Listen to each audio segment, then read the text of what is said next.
दोस्तों, एक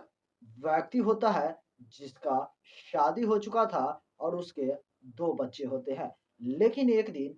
वो व्यक्ति अपनी पत्नी से कहता है कि तुम जिस काजल जीविका में जुड़ी हुई हो, उस जीविका से तुम कुछ पैसे लोन पर ले लो और उस पैसे से हम अपना जो कर्ज है, वो सारा कर्ज चुका लेंगे। जब उसकी पत्नी कई अलग-अलग 3 बैंकों से लोन ले लेती है और उसके बाद वो सारा पैसा अपने पति को देती है और वो मन ही मन सोचती है कि ये सारे पैसे देकर सभी का कर्ज चुका देंगे और इसकी जो किस्तें होगी उसका किस्त उसका पति हर महीने चुकाता रहेगा। लेकिन शायद उसके पास ये भविष्य में घटने वाली घटना के बारे में कुछ भी पता नहीं होता है। लेकिन एक दिन अचानक से उस शादीशुदा महिला को ये खबर मिलती है कि उसका जो पति था, जो लोन के लाखों रुपए लिए थे, वो पैसे लेकर एक शादीशुदा महिला के साथ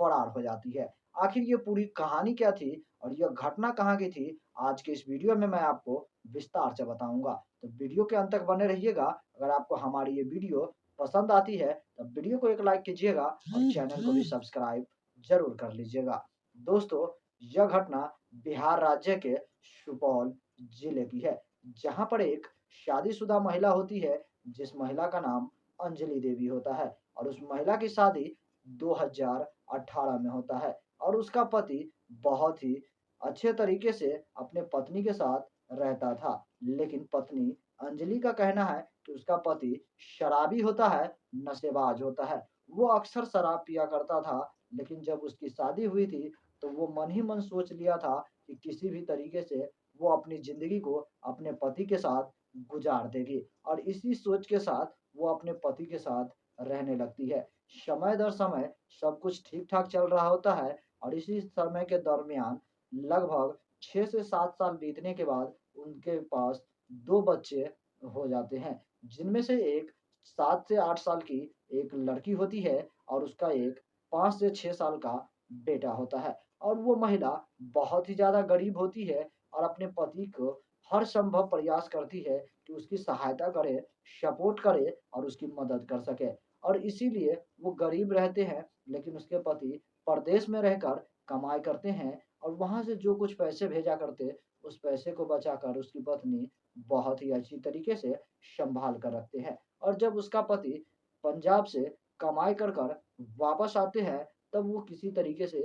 अपने घर को ठीक-ठाक करने के लिए चदरा, टीना और अलग-अलग तरह के सामानें लाकर अपना घर बनवाती है और किसी तरीके से उस घर में रहकर अपना जीवन गुज़र-बसर करती है। लेकिन अगर आप उसके घर को सामने से देखेंगे, तो आप भी दंग रह जाएँगे क्योंकि उस घर की हालत इतनी ज़्यादा खराब होती है कि उस घर में कोई जानवर भी रहना नहीं चाहेंगे। और इसी को देखते हुए उस महिला अंजलि के जो पति होते हैं, वो एक दिन अपने पत्नी से कहते हैं कि घर की बहुत ही ज़्यादा कर्ज बढ़ चुके हैं, इसलिए उन कर्ज वाले को कर्ज चुकाने के लिए एक काम करो कि तुम अलग-अलग बैंकों से लोन ले लो। और ये बात सुनकर उसकी पत्नी अपने पति की सहायता करने के लिए 3 अलग-अलग बैंक से लोन ले लेती है, जिसमें से एक आईएफएसएल होती है और एक बैंक ऑफ बड़ौदा होती है और भी एक अलग बैंक होती है। इन तीनों बैंकों से लगभग 1 से 50,000 रुपए,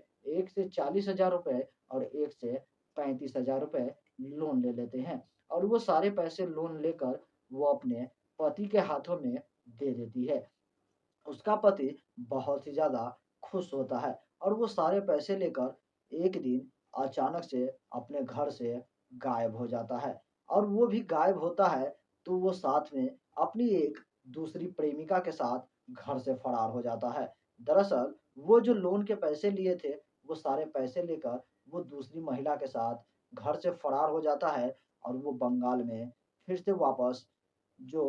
पंजाब का इलाका था, जहाँ वो काम करता था, वहाँ पर वो शादीशुदा महिला के साथ रहने लगता है और इधर उसकी घर पर जो पत्नी थी अंजलि और उसकी जो बेटी होती है छोटी-सी, वो अपने पिता की इंतज़ार करते हैं, उन्हें ढूँढने की तलाश करते हैं। क्योंकि उसके घर में अब खाने को भी पैसे नहीं बचे थे, दाने-दाने को मोहताज हो गए थे और इधर जो लोन के पैसे थे, वो पैसे सारे लेकर उसके पति फरार हो चुके थे, तो इधर लोन रिकवरी करने के लिए अब उस महिला के घर पर लोग पहुँचने लगे थे। बैंक वाले भी उनके घर पर पहुँचकर उन्हें ताना देते, जिससे वो महिला बहुत ही ज़्यादा परेशान रहने लगती है और सोशल मीडिया पर आकर गुहार लगाती है कि कोई भी उसके पति को ढूँढ कर ला दे। क्योंकि जिस तरीके से उसका पति ने उसे धोखा देकर किसी दूसरी महिला के साथ शादी रचा ली, यह बहुत ही अचंभित कर देने वाली थी। बाकी दोस्तों,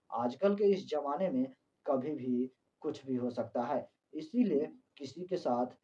किसी के ऊपर हद से भी ज़्यादा भरोसा करना काफ़ी ज़्यादा धोखे मिलने के बराबर होता है। लेकिन यहाँ एक पति-पत्नी के जो पवित्र रिश्ते होते हैं, उस रिश्ते को भी इसने धोखा देकर तार-तार कर दिया। बाकी दोस्तों, इस छोटी-सी वीडियो में बस इतना ही। अगर आपको हमारी ये वीडियो पसंद आती है, तो वीडियो को एक लाइक कर दीजिएगा और चैनल को भी सब्सक्राइब ज़रूर कर लीजिएगा। बाकी इस वीडियो से मैं विदा लूँगा और फिर मैं मिलूँगा आपसे अगला एक नई एपिसोड में, एक नई कहानी के साथ। तब तक के लिए जय हिंद, जय भारत, सतर्क रहिए, सावधान रहिए।